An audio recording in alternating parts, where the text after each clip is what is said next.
Я всегда твердил, что судьба игра, что зачем нам рыба, раз есть икра, что готический стиль победит, как школа, как способность торчать, избежав укола. Я считал, что лес только часть полена, что зачем вся дело, раз есть колено, что устав от поднятой веком пыли, русский глаз отдохнет на эстонском шпиле. Я сижу у окна, за окном осина, я любил немногих, однако сильно. Я сижу у окна, и я помыл посуду, я был счастлив здесь и уже не буду. Я сижу у окна, да-да-да-да.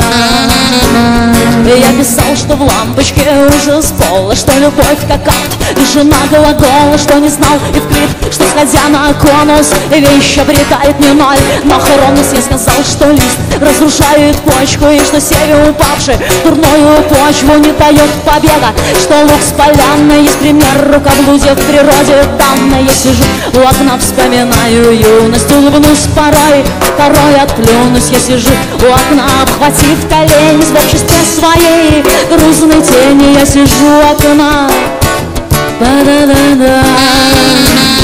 Моя песня была лишена мотива, но зато ее хором не спеть и не диво, что в награду мне за такие речи своих ног никто не кладет на плечи. Гражданин второсортной эпохи, гордо признаю я товаром второго сорта свои лучшие мысли, и дням грядущим я дарю их как опыт борьбу с утущим. Я сижу у окна в темноте, как скорый поезд гремит за волнистой шторой. Я сижу в темноте, и она не хуже, да в комнате, чем темнота снаружи. Я сижу у окна, па-да-да-да.